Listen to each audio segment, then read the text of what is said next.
What if everything you thought you knew about power in the medieval world was wrong? What if the men weren't always in charge, and queens weren't just pretty faces on a throne? Dive deep into the centuries between the 5th and 15th, where 11 women redefined what it meant to rule. Number 11. Urraca of León and Castile.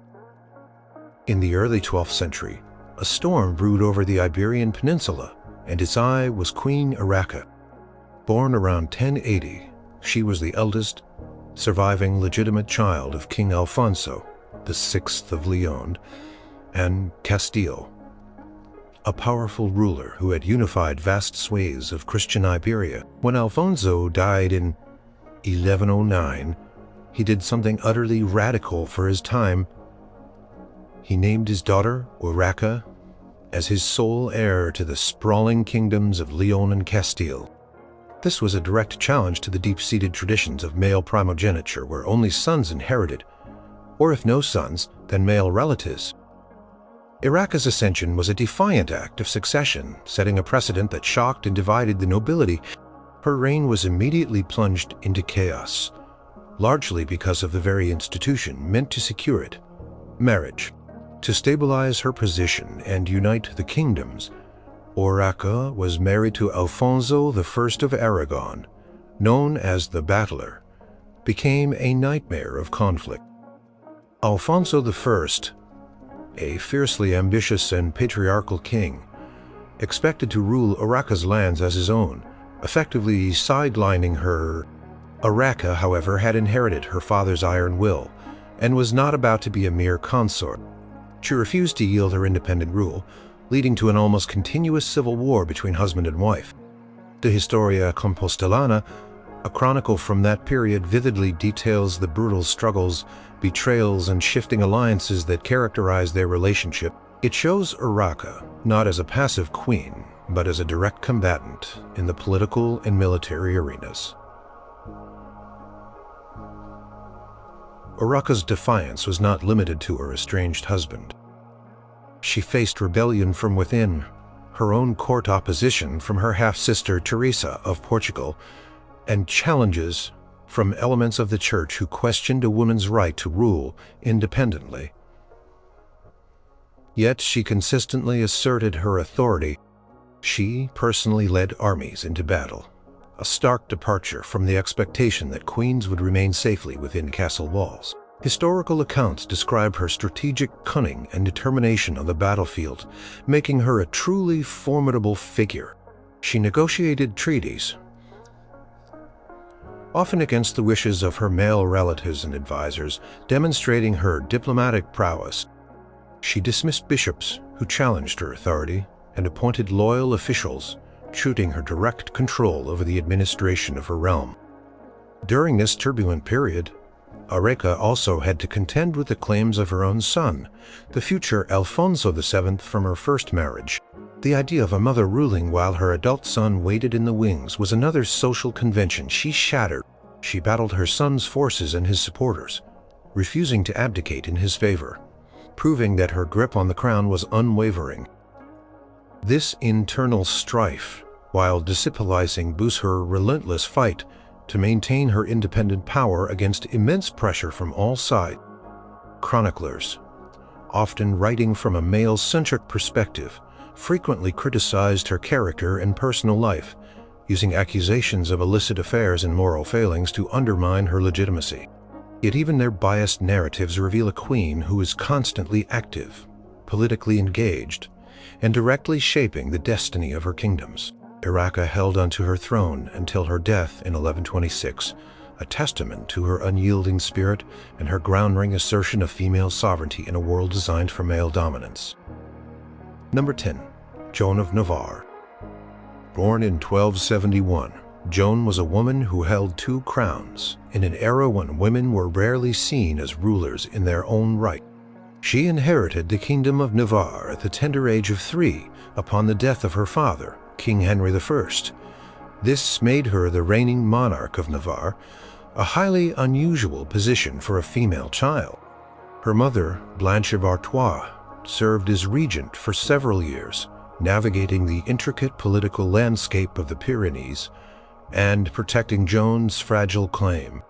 However, the very fact of her direct succession, bypassing any male relatives, was a quiet but powerful statement against the prevailing patriarchal norms that favored male inheritance. Her destiny became intertwined with that of France when, at the age of 12, she married the future King Philip IV of France, known as Philip the Fair. This marriage made her Queen of France, but Joan was far from a decorative consort. She brought Navarre into a personal union with France, and her intelligence and political acumen quickly became evident. Chroniclers of the period, including those who documented the Chronique de Saint-Denis, noted her active involvement in the governance of both Navarre and France. She was not merely a queen by title. She was a co-ruler with Philip IV, often described as his partner in administration. Joan consistently demonstrated her capacity for leadership. She frequently acted as regent of France when Philip IV was away on military campaigns or dealing with affairs of state. During these periods, she exercised full royal authority, issuing edicts, overseeing the treasury, and hearing petitions. Her royal seal, which often appeared alongside her husband's, on official documents, underscored her legal and administrative power. She was known to hold her own court, where she received ambassadors and deliberated on matters of state, showing a direct engagement with the machinery of government. Her influence extended beyond mere mediator. She played a significant role in navigating the complex relationship between the French monarchy and the papacy, often helping to maintain royal authority during heated disputes. She was also a prominent patron of learning and education, founding the College of Navarre in Paris, an institution that would become a renowned center of scholarship. This act was not just a philanthropic gesture. It demonstrated her strategic vision for the future of the kingdom and her belief in the importance of intellectual advancement, an area typically dominated by male scholars and institutions. Joan's active participation in legal and financial matters was well documented. She often personally reviewed financial accounts and oversaw legal proceedings, ensuring justice and fiscal responsibility. Proactive's approach to governance showed that she was not content to remain in the background, a common expectation for queens of her time. Instead, she stepped directly into the male-dominated spheres of politics, law, and diplomacy, asserting her voice and authority. She died in 1305, leaving behind a legacy of a queen who defied the gendered limitations of her era, demonstrating that a woman could be a powerful and effective ruler, not just a queen by marriage, but a queen in her own right. Number 9. Isabella I of Castile. Isabella, the firstborn in 1451, emerged onto the European stage in a time of profound change, bridging the medieval and early modern periods. While she was a queen of the late medieval era, her approach to power and governance directly challenged the deep-seated patriarchal structures that defined kingdoms for centuries. The traditional expectation was for a king to rule, and if a woman inherited a throne, she was often expected to marry a powerful prince who would then effectively take control. Isabella shattered this expectation through sheer force of will and strategic brilliance. Her path to the throne was fraught with peril. As a half-sister to King Henry IV of Castile, Isabella faced intense political maneuvering and civil war over the succession. The Treaty of the Bulls of Gisando in 1468, which recognized her as heir over her niece Joanna la Beltraneja, was a monumental victory that solidified her claim. But it was not without its male-dominated stipulations. She was expected to marry a prince approved by her brother, effectively ensuring her power remained under male control. However, Isabella defied these expectations. She secretly married Ferdinand II of Aragon in 1469, an act that deeply angered her brother and plunged Castile into further conflict. This secret marriage, made on her terms and without her brother's explicit consent, was a defiant act of self-determination. Once she ascended to the throne of Castile in 1474, after a protracted war of the Castilian succession, Isabella ruled not as a consort to Ferdinand, but as an equal independent monarch. Her famous motto, tanto monta, monta tanto, Isabel como Fernando, they amount to the same, the one as the other, Isabella as Ferdinand, encapsulated her belief in their shared yet individual sovereignty. Documents and royal decrees from their reign consistently show their joint names and seals, signifying their equal authority. The chronicler Hernando del Pulgar, in his Crónica de los Reyes Católicos, details how Isabella often took the lead in Castilian affairs, asserting her preeminence in her own kingdom. Isabella's challenge to patriarchy manifested in her direct involvement in all aspects of governance. She reformed the Castilian legal system, creating the Santa Hermandad, Holy Brotherhood, to bring law and order to the countryside, a task traditionally overseen by male feudal lords. She oversaw the complete reorganization of the royal treasury, stabilizing the kingdom's finances. Her strong administrative hand ensured that the crown's authority was reasserted over the often rebellious nobility, a domain typically dominated by powerful male figures. She personally engaged in the final stages of the Reconquista, riding into battle zones and overseeing military preparations, culminating in the conquest of Granada in 1492. This was not a passive queen, but an active military commander and strategist. Furthermore, Isabella's patronage of exploration, most notably funding Christopher Columbus's voyages, reshaped world history. This decision was a direct act of royal power and vision, made in a world where maritime ventures were almost exclusively the domain of men. Her fierce devotion to the Catholic faith led to the Spanish Inquisition, an institution that consolidated religious and political power under her crown, further demonstrating her direct and often ruthless exercise of authority. Isabella's reign, which ended with her death in 1504, solidified her as a queen who ruled with an iron fist and an independent mind, forever changing the perception of female leadership and establishing a powerful, unified Spain through her own agency, not merely as a king's wife. Number 8. Adelaide of Burgundy. Born around 931, Adelaide was a woman whose life story reads like an epic saga of survival, political intrigue, and ultimately triumph over the patriarchal forces that sought to control her. Her journey began as the daughter of Rudolph II, King of Burgundy. She was destined for a life of strategic marriages, but her resilience and political savvy allowed her to transcend the typical fate of medieval noblewomen. Her first marriage was to Lothar II, the King of Italy. This union was meant to secure alliances and produce heirs, but Lothar died under suspicious circumstances, widely believed to have been poisoned by Berengar II of Italy. Berengar then tried to force Adelaide to marry his son, Adalbert, a move clearly aimed at gaining control of her significant dowry and her claim to the Italian throne. Adelaide, however, flatly refused. This refusal was a courageous act of defiance, as medieval women, especially widowed queens, were often at the mercy of ambitious male relatives who sought to exploit their position. Her resistance led to her imprisonment by Berengar, a stark illustration of the powerlessness women faced when they dared to challenge male authority. Yet, Adelaide orchestrated a daring escape from her prison in Como, reportedly lowering herself from a window and fleeing across the countryside. This dramatic escape, recounted by chroniclers like Kratzwitha of Gandersheim in her Gesta Atonis, painted her not as a helpless victim, but as a resourceful and determined survivor. She appealed for help to Otto I, the powerful German king, a move that shifted the balance of power in Italy. Otto I rescued Adelaide, and they married in 951, a union that transformed her from a captive queen into the Empress of the Holy Roman Empire. As Empress, Adelaide was no mere figurehead.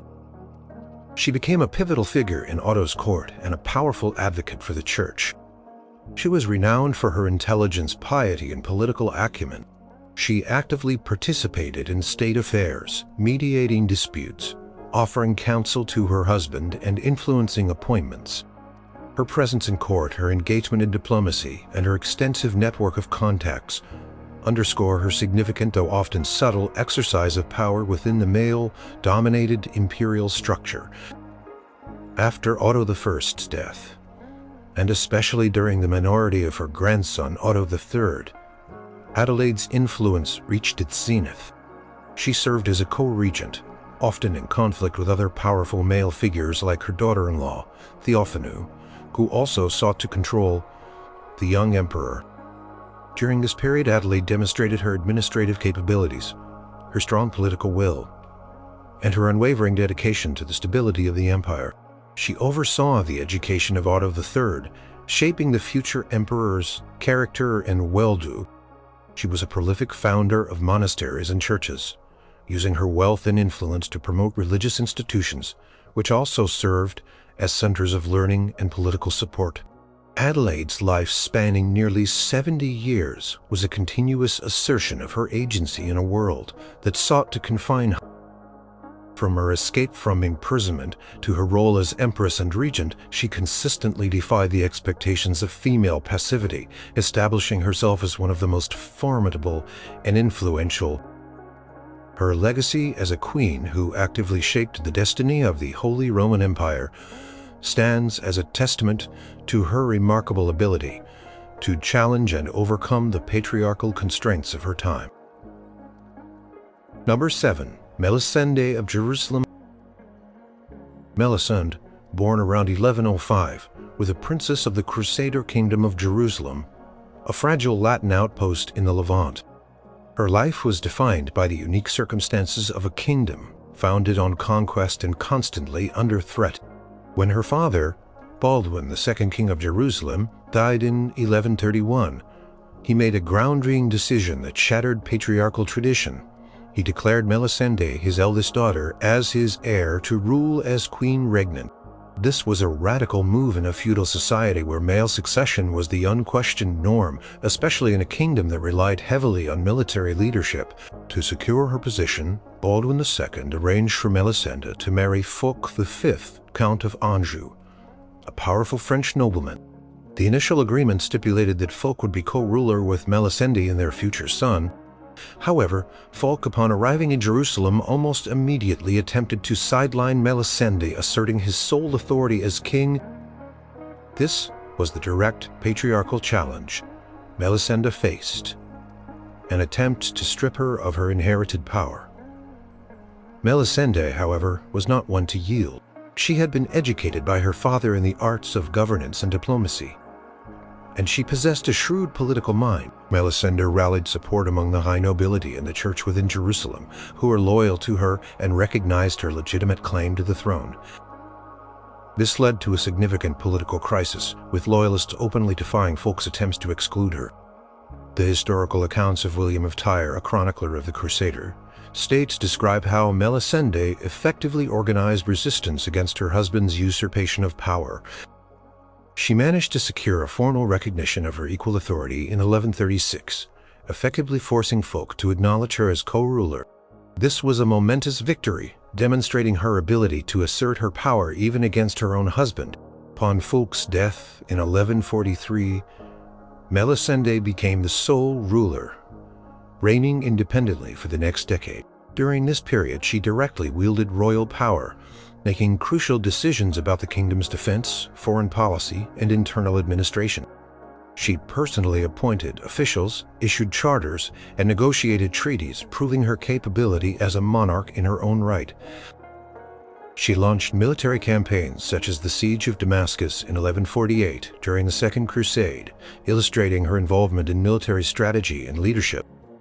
She managed the complex relationship with the various religious orders, such as the Knights Templar and Hospitaller, who wielded significant power in the kingdom. Melisende's rule also saw a flourishing of arts and culture within the kingdom, as she was a notable patron. She established numerous churches and monasteries, including the impressive reconstruction of the Church of the Holy Sepulchre. This patronage was not just a pious act. It showcased her wealth, influence, and commitment to the spiritual and architectural development of her realm. Despite facing challenges from her own son, Baldwin III, who eventually sought to gain sole power, Melisende managed to maintain significant influence and political engagement until her death in 1161. Her life stands as a powerful example of a queen regnant who not only inherited a throne but fiercely defended and actively exercised her power in a male-dominated Crusader society. Number 6. Margaret of Denmark. Born in 1353, Margaret was a princess who, through a combination of strategic marriages, political acumen, and an iron will, rose to become the de facto ruler of Denmark, Norway, and Sweden, uniting Scandinavian kingdoms under her single rule. This achievement, known as the Kalmar Union, was a monumental feat in an era when women were rarely seen as capable of leading vast deity entities. Margaret's path to power began with her marriage at the age of 10 to King Håkon VI of Norway and Sweden. This union was a political alliance, but it set the stage for her future influence.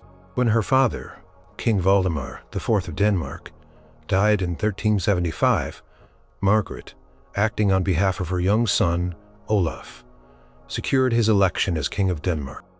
This move bypassed other male claimants and demonstrated her early political dexterity. Upon Håkon's death in 1380, Olaf also inherited the Norwegian crown, making Margaret regent for both kingdoms. The true test of Margaret's power came when her son Olaf died prematurely in 1387. Instead of allowing the succession to revert to a male relative, Margaret used her established authority and the respect she had garnered to be proclaimed Lady of the Realm and Regent of Denmark by the Danish nobility. Soon after, the Norwegian nobility followed suit, acknowledging her as their regent. This was an unprecedented move, as no woman had ever held such comprehensive power in these kingdoms. The Chronica Regnorum Aquilinarum, a collection of Scandinavian chronicles, records the widespread recognition of her authority, even if some elements of society struggle to reconcile with a woman at the helm. Margaret's ambition did not stop there.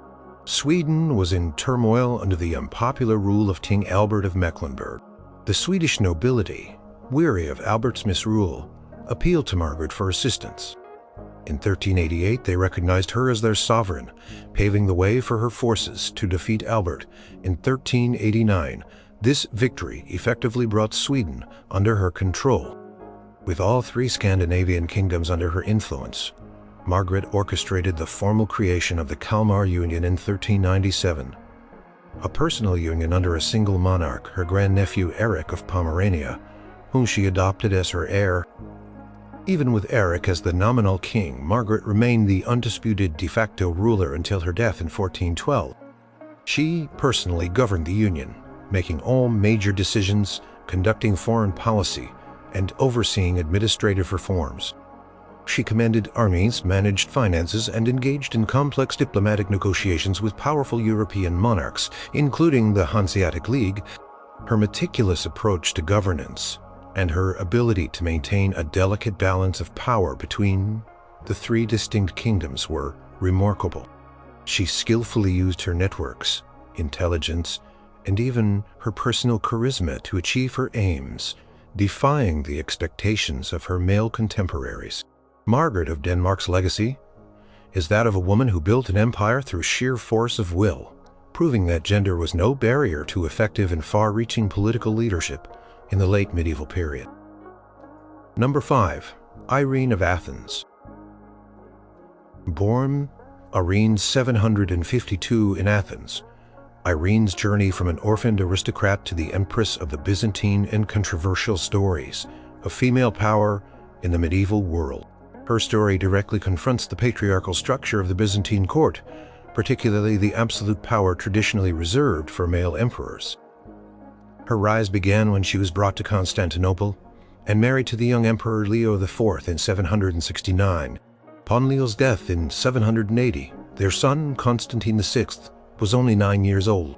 Irene immediately seized the opportunity, becoming regent for her child and effectively the supreme ruler of the empire. This was a position of immense power, but also one fraught with danger, as male factions within the court often sought to usurp regencies. Irene, however, proved herself to be a formidable political operator. She quickly consolidated her power by removing rivals and appointing loyal officials, securing her control over the military and administration. Irene's most significant challenge to patriarchal religious norms came through her championing of icon veneration. The Byzantine Empire had been torn for decades by the iconoclastic controversy, a theological and political struggle over the use of religious images. Irene was a devout iconophile, meaning she supported the veneration of icons which had been condemned by previous emperors. She openly defied the powerful iconoclast faction, which included many high-ranking military and church officials. She organized the Second Council of Nicaea in 787, which formally restored the veneration of icons. This act was not just a religious decision. It was a profound political statement, asserting her authority to overturn decades of imperial policy set by male emperors and directly challenging the military establishment that had supported iconoclasm. As Constantine VI grew older, he naturally sought to assert his own authority and remove his mother from power.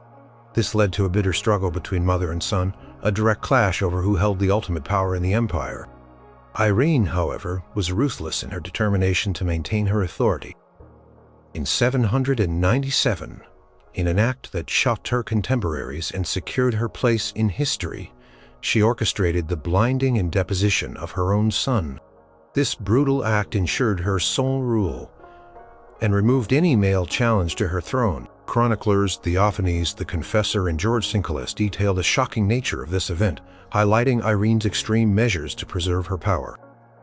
Following Constantine's removal, Irene became the sole empress regnant, styling herself Basilius, emperor, the masculine form of the title, rather than Basilissa, empress, signaling her absolute and unprecedented claim to male imperial authority. She issued her own coins with her image alone, further asserting her singular rule.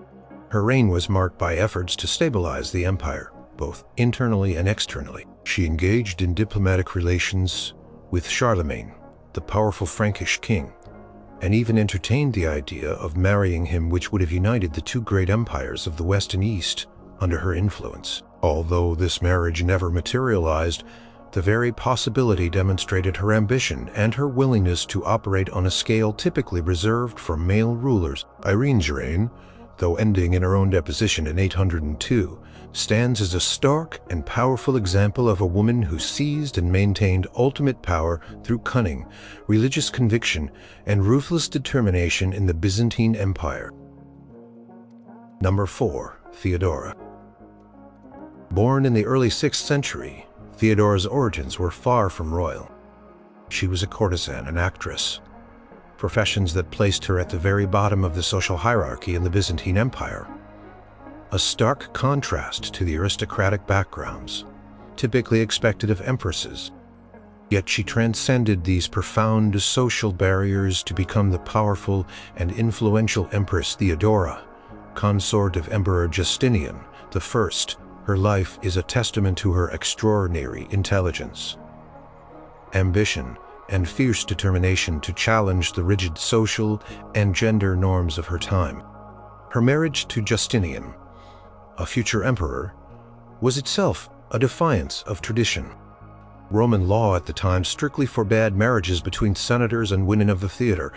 Justinian had to change the law to legally marry her, a significant act that immediately elevated Theodora's status and demonstrated Justinian's deep commitment to her. This marriage was not just a personal union, it was a political partnership that reshaped the Byzantine Empire. Once empress, in 527, Theodora quickly established herself as a co-ruler, not merely a decorative wife. The historian Procopius, in his Secret History, portrays her with a mixture of awe and thinly veiled disgust. Yet, even his hostile account highlights her immense power and influence. He details how she held her own court, received foreign envoys, and engaged directly in political and theological debates. She was a shrewd political strategist, often advising Justinian on matters of state, and even having her own personal network of spies and informants. Theodora's most iconic moment of challenging patriarchal power occurred during the Nika riots of 532. This was a massive, violent uprising that almost toppled Justinian's reign, when Justinian and his advisors were contemplating fleeing the capital. It was Theodora who famously stood firm, delivering a speech that shamed the men into courage. She declared, "Royalty is a magnificent burial shroud," asserting that death as an empress was preferable to living in ignominy. Her unwavering resolve and strategic thinking turned the tide, leading to the brutal suppression of the riots and solidifying Justinian's throne.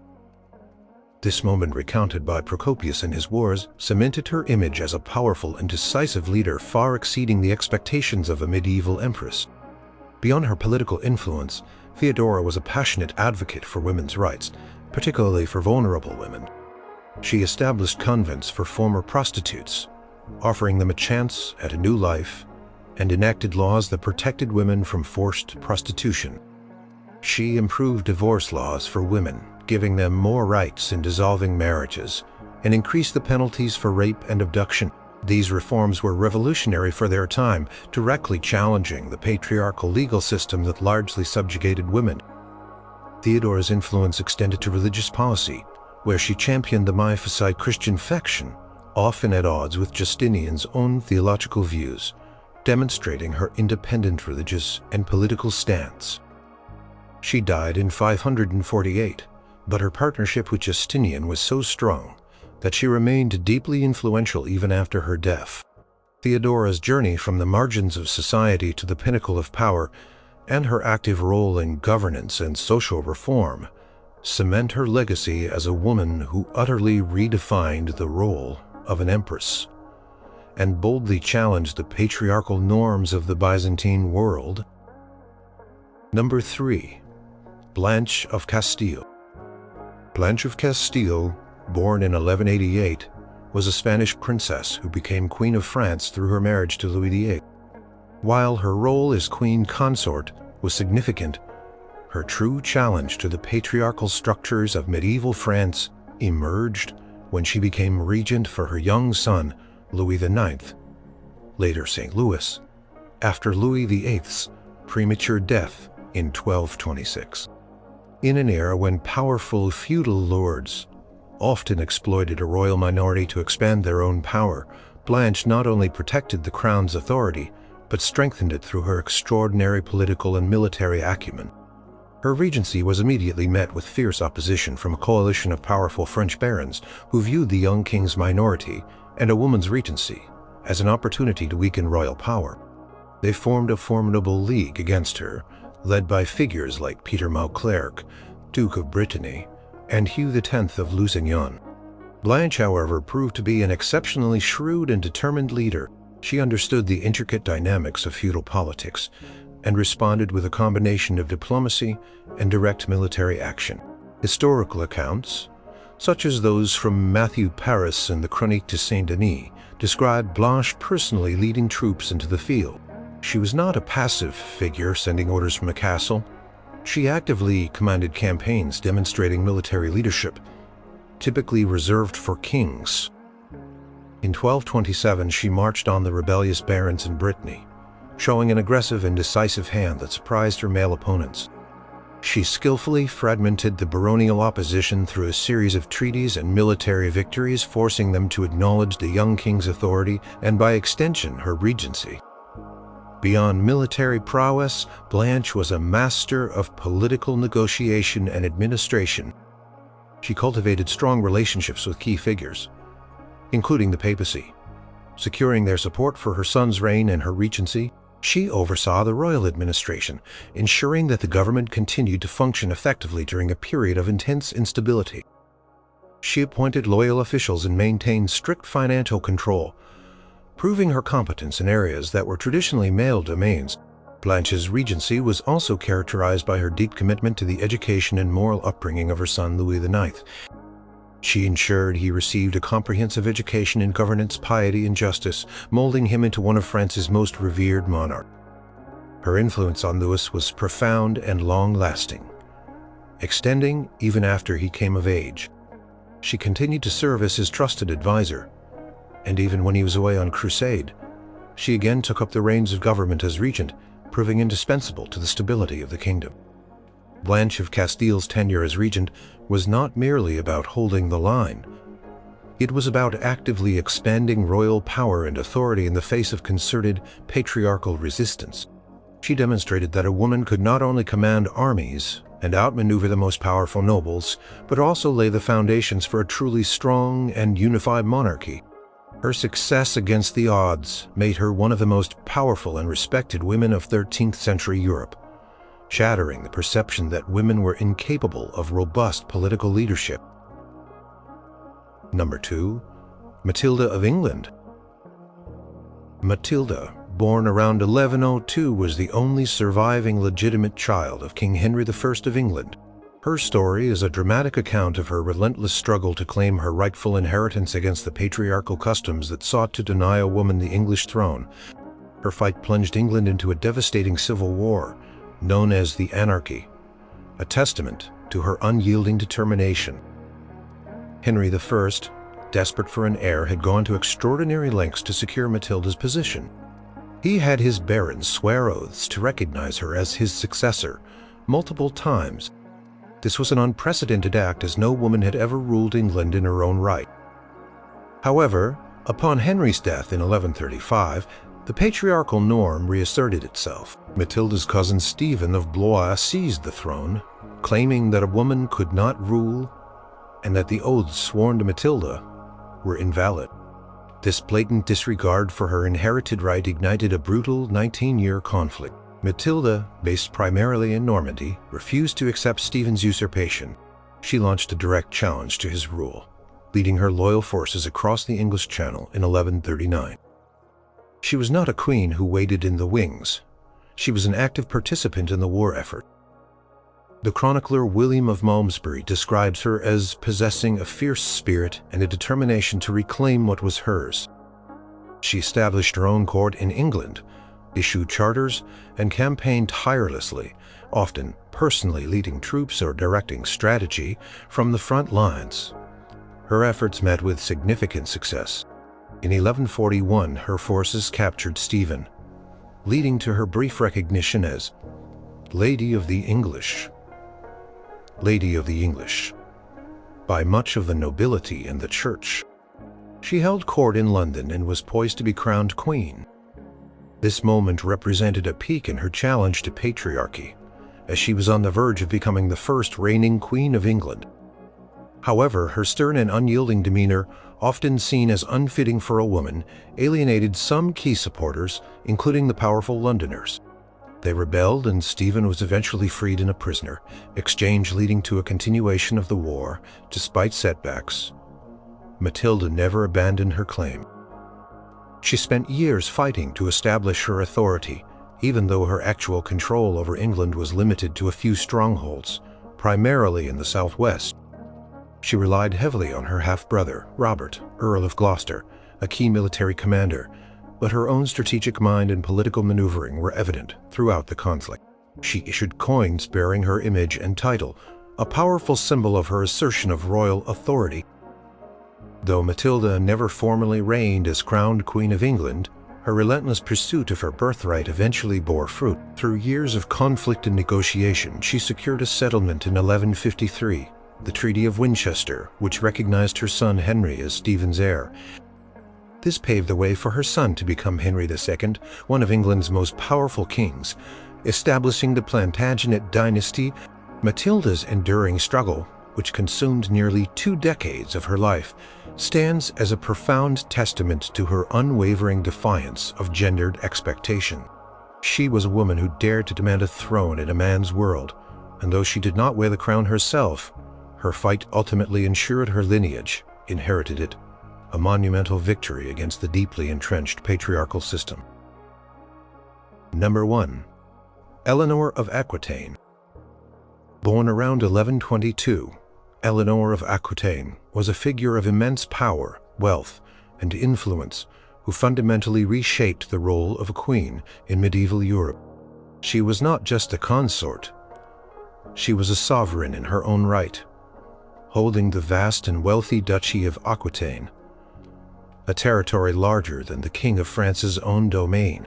Her life as Queen of France, and then Queen of England, punctuated by periods of rebellion, crusade, and even imprisonment, showcases her extraordinary ability to challenge and transcend the patriarchal limitations imposed on women of her era. Eleanor first became queen in 1137 upon her marriage to Louis VII of France. From the outset, she was an active participant in political and social life. She joined Louis on the Second Crusade, a highly unusual and controversial move for a queen as it placed her in the dangerous and male-dominated sphere of military expeditions. Her presence in the Levant, documented by chroniclers like William of Tyre, was both influential and disruptive, as she held her own court and exercised significant soft power, sometimes at odds with Louis's more traditional approach.